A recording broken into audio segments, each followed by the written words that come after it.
Hello, Chris. This is Dimitris calling from Chicago and Metal KAOZ. How are you, man? Hi, good. Thank you. I'm all right. Thanks for having us. You look happy, although the album is kind of brutal in many aspects. And I will start from the observation that the cover artwork has changed. Yeah, it has. I think, like you say, the album is, angry, brutal in some senses.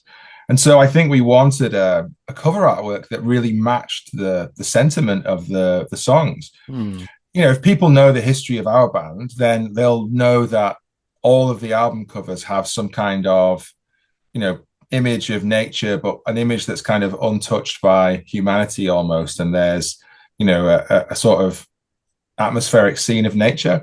And so on the last album, it was very much this kind of like calm, but sort of foreboding image of a snow-capped mountain that was Hmm. covered in mist. Where this time, I think we've gone for a landscape on fire, a wildfire image of a forest burning, and I think that really speaks to some of the kind of the craziness in the world, but also the kind of the anger and the sort of vitriol behind some of these songs. So I hope that the image affects people when they see it, because I think it's quite a beautiful but also quite a violent image. Yes, it says a lot without saying much, because the aspect of fire is it can destroy something very beautiful like nature in this instance, or it can destroy ideas and it spreads very fast, especially if it's a wildfire. So we are living in days in an era where everything is spreading like wildfire without any resistance. You get it? So I think the whole concept, the whole, story arc in my mind is almost about how the world is on fire with all these crazy ideas and conflict and division between people. And the way I've been talking about it's quite hard to sort of capture all of your thinking into like a few sentences. But the idea, I guess, is that if I think about the world from the perspective of somebody who lives in the UK, but also in Europe, and also the news that we see from America and Canada and everywhere else, we live in strange times. Our country leaders are kind of not aligned. There's a lot of internal conflicts, but also wars that are happening between our countries. Our people feel more divided than ever. People are just divided about all manner of different issues. About identity, about politics, about the way that people want to see the world run, or like laws that people are trying to introduce, and all these kinds of things. And all this is doing is just having this really like insane impact on the world. The fact that we're like now having issues, say, between America and Iran, and how much that impacts not only the people who live there who are being killed, but also the knock-on effects of just an average person living in the UK or Europe, how much their fuel costs, how much it costs them just to exist in the world. And so I just feel like I wanted to try and capture this idea that the world is burning with all these crazy ideas that are just like making everyone's life worse. And that they're, a lot of the time they're taking away people's personal freedom and their ability to live happy and cohesive lives with one another. And so I guess in some ways, like you said, exactly, it's about things spreading like wildfire that are crazy, but also the idea that fire can be sort of purifying, burn everything down and start again, metaphorically, or like there's the thing in popular culture about the phoenix from the flames, the bird that kind of sets a flame and then grows again from the ashes and things. So that is the kind of the vibe of the album, as well as obviously it being an amazing evocative image that I think is Yeah. very synonymous with a black metal album that's so angry. First of all, the concept of the phoenix is kind of too romantic these Yeah. days because no matter what, you will still have the human beings, and eventually we will start doing the same mistakes all over again, right? The cliche, we say it's a cliche, but really we don't learn from history. No, We we don't. don't. We Not at ignore that. all. Yeah. And the whole history of Winterfylleth has been about how do you take the lessons from history and learn about them, but how can you relate the sort of social struggles of the current world through the writing, through the ancient poetry, through the sort of lyrics that are based on that old writing and history? How can you relate the modern world, using some of those beautiful and interesting and evocative passages of writing? Yeah. So I guess our whole history has kind of been about talking about those things in the band, and then always, and now we're 20 years a band, always it comes back to people not learning from history. And it feels like we're getting there again. I can see a world in the next few years that's become completely dissociated between people on one side or the other side of an argument. There's so many divisive, like, social arguments and kind of political arguments at the moment. You can see a world where, like left versus right or whatever it is happening. And I worry that there is this kind of bubbling sentiment in lots of countries that's going to lead to perhaps civil conflicts or things like this. So it worries me. And I think, as a person who wants to live in a safe world and leave somewhere for my children to live and to prosper, I think you have to talk about those things in your albums. And it's funny how 100 years later or whatever, from the last kind of start of the last world wars and things like this, here we are again. No one learned. Everyone who was living in that time period has now died, and then everyone's going to make the same mistakes again and again and again. It just makes you wonder, we live in an age where there's so much information and so much, Yes, absolutely. transparency, but then nobody is any smarter. We can talk about that probably for hours, but it's disappointing to have so many resources and acting dumb. I don't get it. So let me try to go back to the music. Who are the heroes of 100 Fields that open the album? Well, I think the heroes are us, you, me, people who are kind of engaged in the world. The lyric of the song, if you read it closely and you watch the video, is about, men in this instance kind of going off to war in a kind of ancient context to fight a battle against an enemy. Yeah. But I suppose the way that I mean that is in what I was talking about. The heroes are the people who kind of stand up against the bad ideas and speak out against the injustice that's happening to many of us in the world and try and push back against that. There was a song on our last album called To the Edge of Tyranny, which was about like how far can you push people to the point of them being under tyranny before they eventually realize that they're going to be in trouble and start pushing backwards. And I think Heroes is almost a kind of continuation of that idea. Heroes is where people start to push back and they've realized that they need to light the beacons of rebellion, if you like, and hence why the video is full of fire and it's about carrying the fire torch to the hill to light the beacon. And even though it wasn't my intention, there's lots of kind of popular things like saying the Lord of the Rings or something like this, where they light the fire beacons and call for aid. And it's so, even though it's not about Tolkien, it's kind of that sort of sentiment where it's like people are finally realizing what's going on and lighting the torches and kind of bringing themselves around to the idea that you should push back against these things. We do need to find a way, not literally light the beacons. It's the same thing. We need to spread our own fire, right? We need, yeah. I'm becoming romantic again. No, let me reset again. So it's fine. No, but that's the point. That's the point of this, is to make people have a dramatic, have a visceral reaction to it, because you're living it as well. You must feel the same way that I do about the world. Of course. So it touches people because however politically connected or disconnected you might be, this stuff affects you at some stage. Yes. And some people don't even understand that, or have not connected the dots. Like what these guys are doing affects me, and how it affects me affects how I interact with other people. It's again the way fire spreads. It can be a good thing, it can be a bad thing, but it's the same thing. What I like is how you have connected the Imperious Horizon with Unyielding Season. Did you do that? Did you do that intentionally, or it just happened just because you live in this world that is almost on fire? Yeah, a little bit of both. I'm not. Hmm. It wasn't necessarily meant to be like a kind of part two or something, but I think it has. They have kind of become like a pair of albums.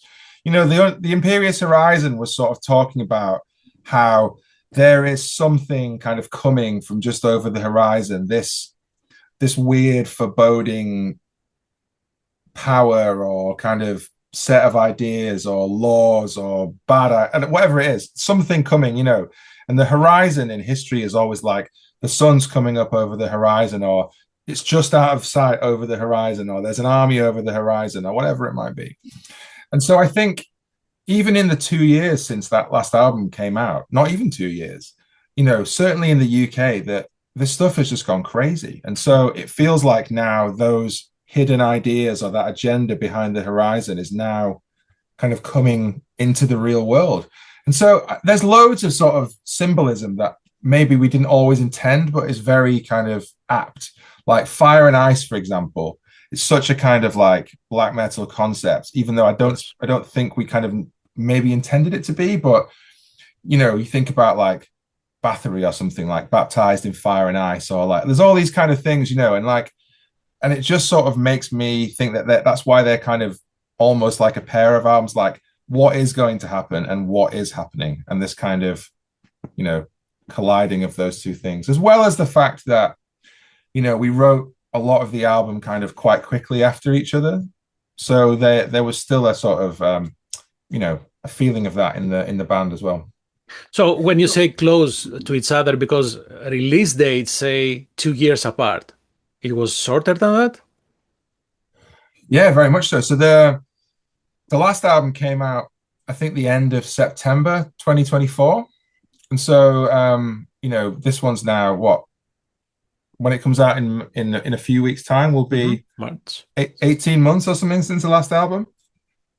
So a lot happened for the band in that time period. We changed record label. Um, you know, we lost one of our original members who kind of retired from the band. We got a new guy in, and so there's been a lot happening. But we'd written maybe like half of this album during the writing session for the last album, but it just kind of felt like it didn't fit with the Imperious Horizon, and so we then brought a few of those songs into the writing session for this album, which meant that we didn't have to start with a completely blank page. Mm-hmm. And then we wrote 5 or 6 other tracks and then a cool cover version. And then, you know, we then have an hour of material and this whole burning concept, quite literally. And, you know, it just became this whole other thing. And so I don't know if we intended to follow up the record so quickly, but because we changed label, because there was this new impetus to do something, and because the world has kind of gone mad, then it just felt like there was things to talk about and we had the energy to do it. So we did it. So what does signing with a new record label do for the band? That it's not, you cannot, I cannot call you a young band, man. You are next year you'll be 20 years old as a band. Yeah, no, we're not. We started when we were quite young. You know, we were in our early 20s when we started the band. So we're still only in our early 40s. But I find it funny when people call us veterans and things like this, because, you know, you never feel like you are, because to me, I don't know, you have to have been going for a long time, but we have been, I guess. 20 years is quite a long time to keep a band going. But when you're just making music and playing shows and enjoying yourself and kind of getting your music out there, you sometimes forget how quickly the time goes, because it's like, right, 6 weeks, and then it's another tour or Yes. another show or then an album. And then before you know it, you turn around and it's been 20 years and you're like, fuck, how did we get here? But it's been cool to do that. And, you know, yeah, you know, we're not old men yet by any stretch, but we certainly span some weird generations, you know, that generations of people like us who enjoy the album, who like the idea of there being this landscape and up and down and movement through an hour of music, you know, this the strong concept, rather than just like a few sound bites that become the background music for a TikTok clip or something like this. You know, I guess we wanted this, the the albums to always have meaning and to do something. And so, it's strange that we're here, but I think we still have something to say, and we're trying to do that in the only way that we know how to do it.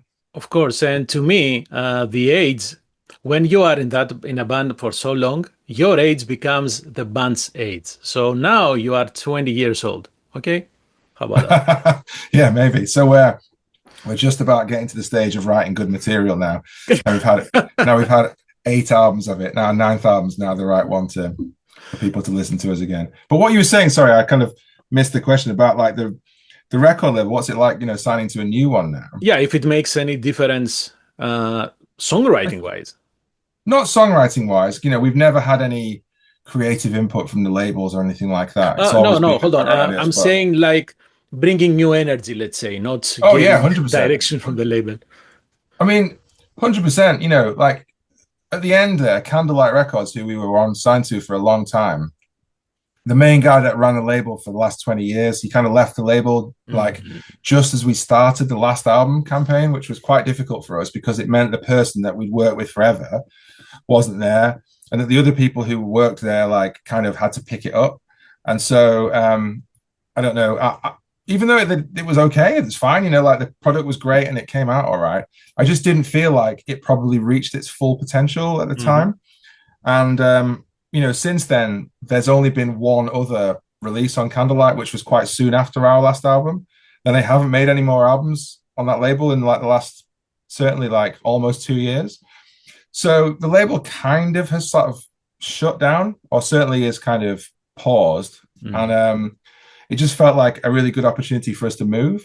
And so we moved to Napalm, who I think are a mixed bag of a label. They have like power metal and like, atmospheric metal and, folk metal, but also they started as a black metal label, and they've still got like bands that we love, like Satyricon and Samael and Catatonia and, bands like this who are on the label as well. So it felt like somewhere we could be.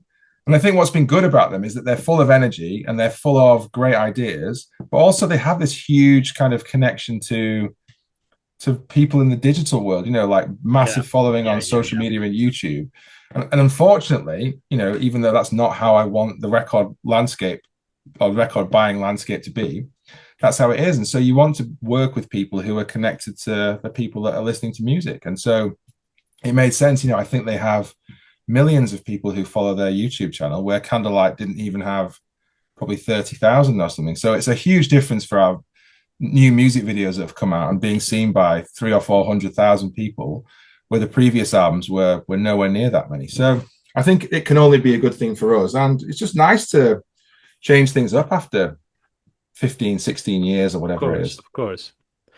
Echoes in the After. So that to me was, I will go back to the lyrics again. I like the music, but if the lyrics have something to say, to me is the chef's kiss, because it makes you stay there. So first of all, I didn't know about the story about that tree. That was an awful story, right? Yeah, strange. And I don't know how much, obviously, like you or your listeners will know about every aspect of the history of our band, but our 2018 album, which was our kind of like atmospheric acoustic folk album, our 6th album, that had a painting on the album cover of it, which was of the tree that the song is about. And so the track Echoes in the After is about the sort of aftermath of what happens when, this kind of act of vandalism and, sort of violence against the natural world, if you like, has happened. And it's a metaphor for so many things. But the story is that these two guys, in the dead of night, they kind of cut down this famous single tree, which is called the Robin Hood tree at Sycamore Gap on the Hadrian's Wall in the north of England. It's a really famous tree because it was in loads of like films, like the Robin Hood film. Right. And it's also become, just like one of these like landmarks, like, not in the same way exactly, but like how you go and visit like the Grand Canyon if you're in that part of the USA, or you go and visit Niagara Falls or something. It's like if you're in that bit of England, then you go and visit the Sycamore Gap tree, which is this famous landmark. And so I guess, it's become a kind of cultural and spiritual symbol for people of this kind of this almost like I don't know, like heritage site in the UK that you would visit. So because it got cut down and it felt like this strange, I don't know, like vandalism, but it also felt like it was more also an attack on like the culture, the spirituality of the sort of the region and things like this, then people took it quite badly, even though in essence it's just a tree that's been cut down.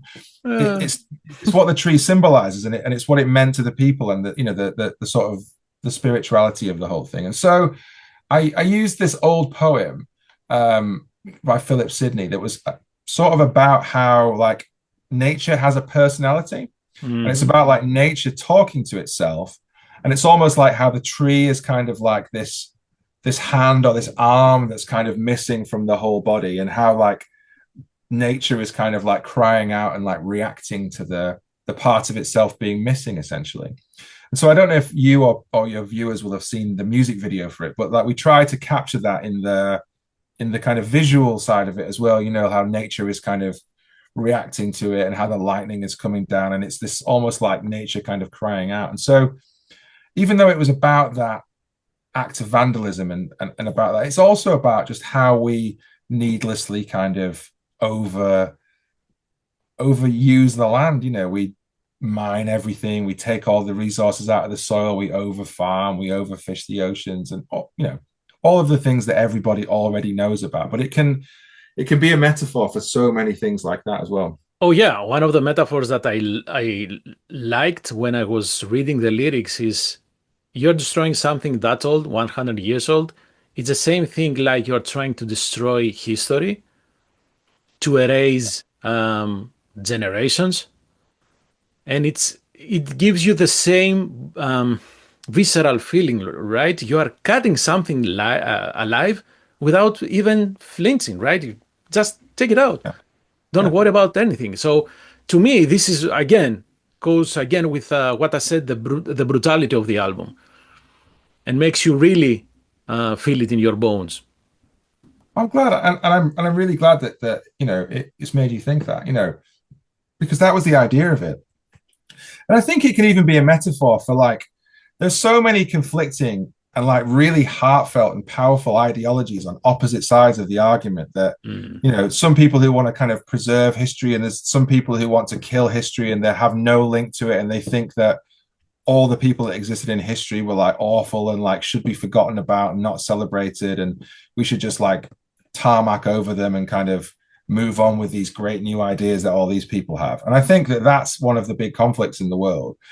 And in some ways, I wonder if there was an underlying sentiment of that in why this kind of tree spiritual symbol was cut down. You know, people with some kind of wayward ideology thinking that like, let's destroy the old world and the old ways and people's kind of spirituality and just let's move on with our progressive great new ideas or something.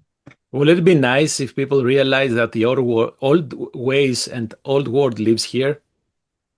This is the difficult thing to change and cut. Yeah, The exactly. Yeah, ideas. I agree. Yeah, no, I agree. And I think Aye. doing that doesn't make it easier to move forward. It just makes people angry. And I think, you know, you want to bring people along on a journey with you. If you truly have a great idea and it's going to make people's lives better, you want to try and involve people in that idea and move everybody in the same direction. And I think doing stuff like that will absolutely not push people in the right direction.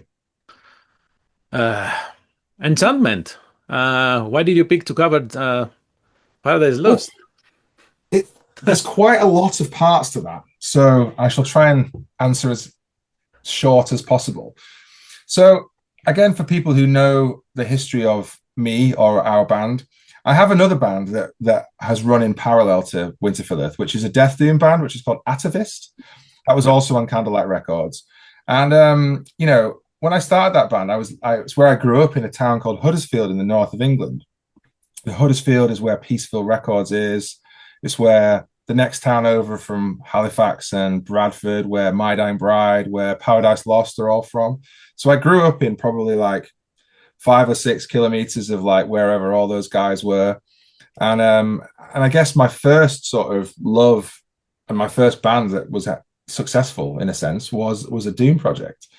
We Mm. also then have in Winterfylleth Mark Deeks, who plays the keyboards and does all of our kind of like string arrangements and is, you know, backing vocalist as well. He he also has a sort of melodic doom project, which is called Ard, which is on Prophecy Records. Mm-hmm. So we tour with that band as well outside of Winterfylleth. And the guy that has been drumming in Ard for the last few years is Jeff Singer, who is the drummer from Paradise Lost. So there's not one thing, like we've been covering kind of as bonus tracks on the last few albums, like black metal songs that we liked from our career and our younger years. So we did Emperor, we did Enslave, we've done an Ulva cover. Mm-hmm. And so we didn't just want to do like an Immortal cover or I don't know, whatever it might be. And so we thought we'd do something that's still related to the band and could still be something that we did in our own way, but also that represented, a lot of the spirit of ourselves as well. So we made it slightly different. Obviously, if you've heard it, you know that it's like much, much slower than the original. The original is kind of like a gothic rock track that's quite fast. And then we've slowed it down to be much more like a doom song again. It's like 4 or 5 minutes longer than the original or something, or 3 minutes longer or something. And I think it's just a really nice tribute to, again, another band that meant so much to us. And obviously choosing that song, it's probably one of the most famous ones. And maybe it's one of those songs that you kind of shouldn't touch because it's sort of almost too famous. But I don't know. It's we just felt like we just wanted to do that because it meant something to all of us. And, Mark in particular, who then ended up singing it, not me. So, yeah. All of those things considered is kind of why we decided to do it. So I'm interested to hear what people think when they hear it because it was a really good one to do.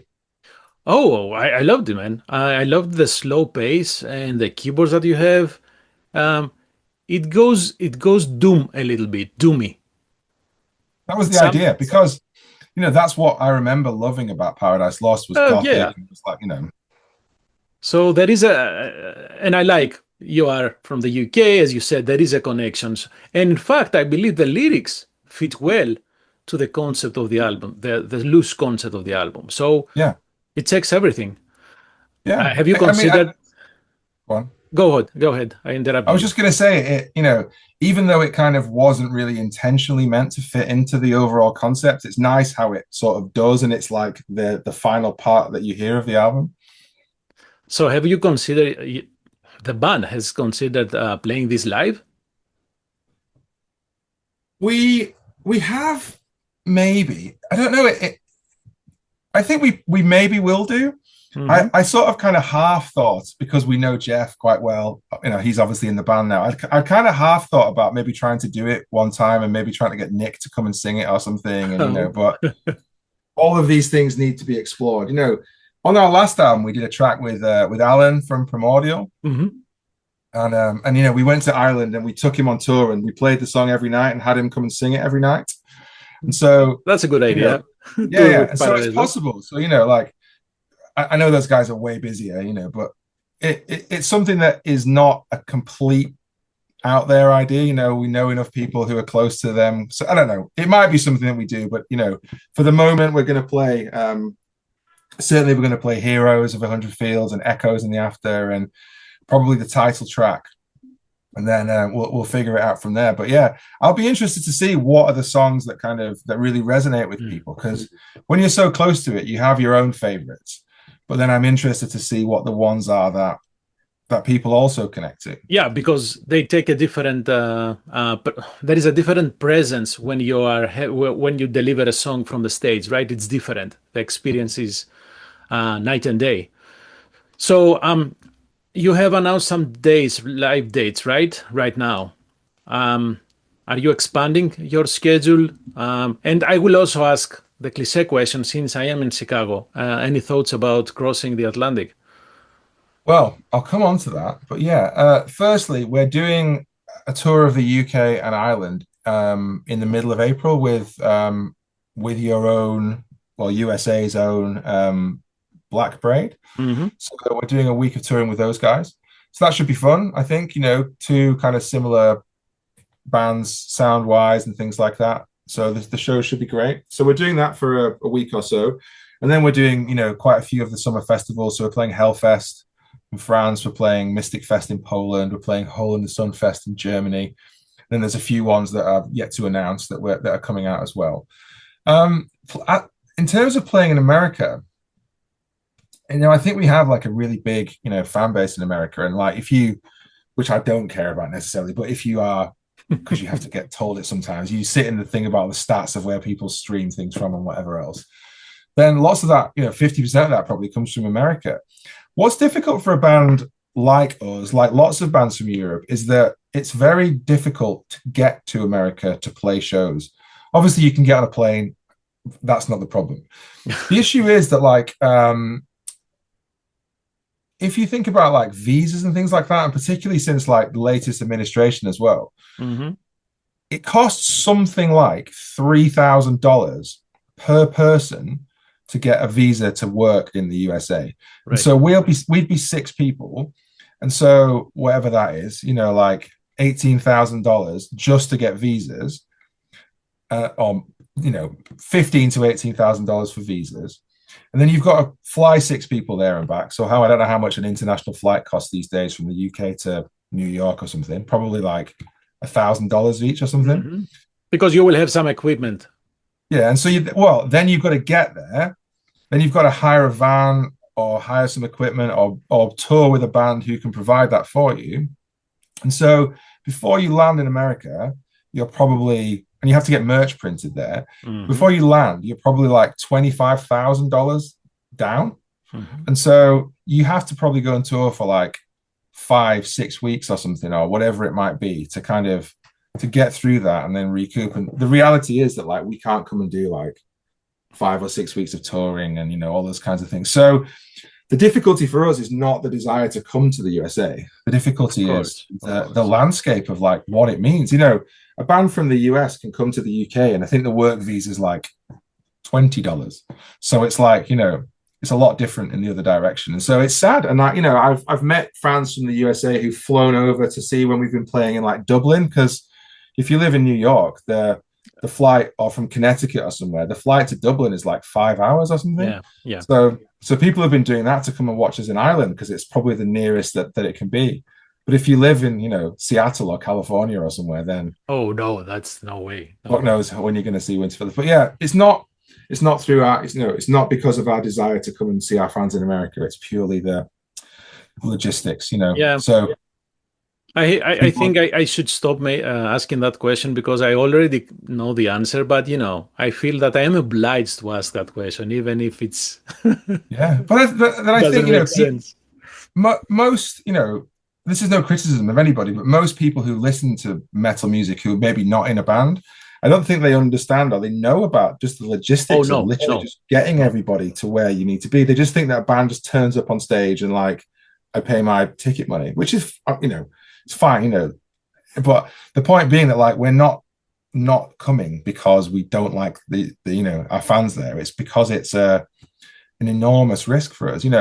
I heard about some like big bands going over there from our part of the world and playing to like 50 people or something, and like equally you might go and play to 1,000 people every night. You just don't know. So it's such a risk that it's a difficult one. So I would encourage people at your side of the fence to like lobby their politicians to think about like what it means for a band to come over there, because I imagine most people just don't know that that's what it takes to get a band to the States. No, unfortunately, maybe some people think that it's all fun, and then the band is always partying, and then goes on stage, and then goes back to partying, and it's so it's peaches and cream, right? Oh yeah. Unfortunately, like probably 70% of being in a band is just like waiting, being a traveling t-shirt salesman and kind of like waiting around or like driving for too many hours. The only fun bit's about 15%, but we do it because we love it, and like if we can get there, we absolutely will come.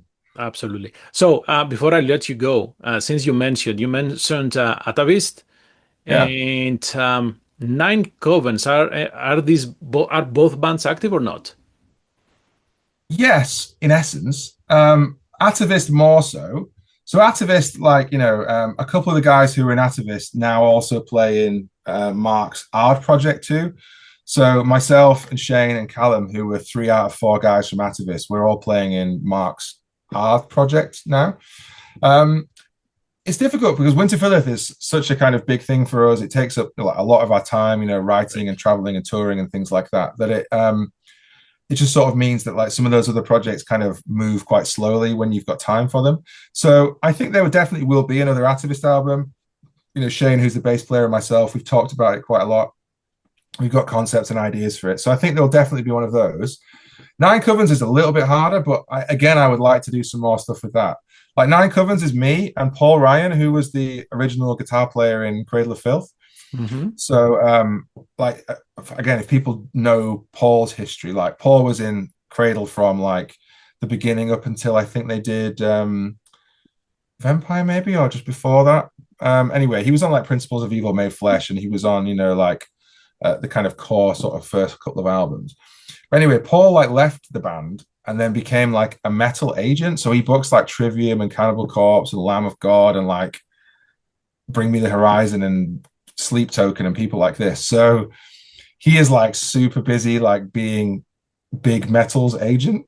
So he can be quite hard to pin down. So he does some of his own solo stuff and things like that occasionally. But yeah, doing Nine Covens records is kind of a feature of me being very busy with Winterfylleth and Paul being extremely busy being big metals agent, basically. So I'm sure we'll manage to do something one day. But yeah, that's kind of why those projects are sort of slow. So that's that. But yeah, but also like a few of us are working on a death metal project that we've been doing for a while.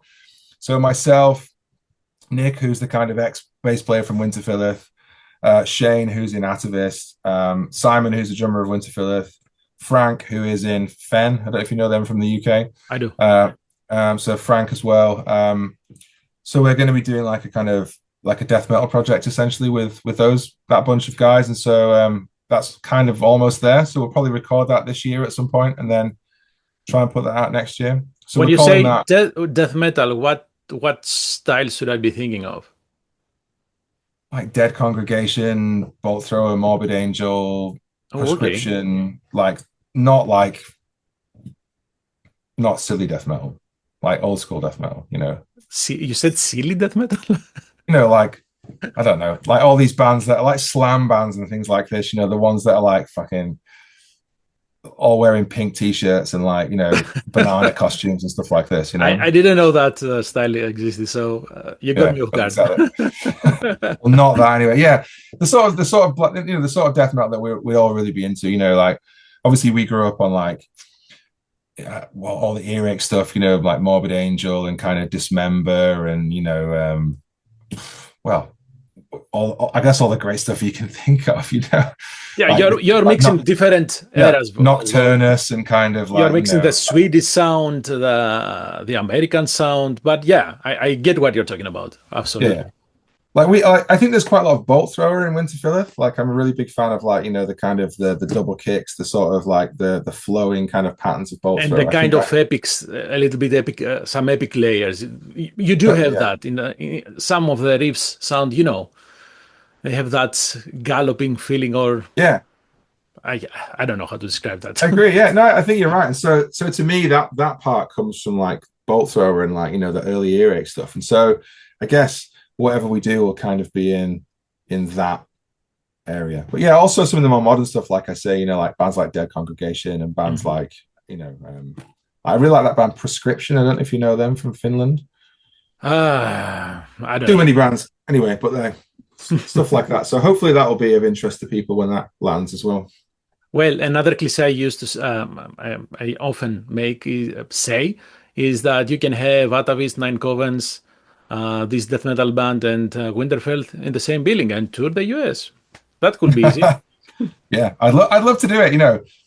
I need somebody to kind of like lobby the government or start some kind of like bring Winterfylleth to America fund or something like that, because I think we need to get over there before we finish. Yes, absolutely. Chris, thank you very much for your time. Love the new album. I don't know. We may see each other in Europe. I don't know. I often cross the Atlantic for so maybe we'll do that, right? Oh, great. Yeah, definitely. Well, if you're ever nearby, if you ever find yourself in Manchester, then please let me know. Absolutely. Have a great rest of your evening, man. Good man. You too. See you later. Thanks for this. Bye-bye. See you later. Bye.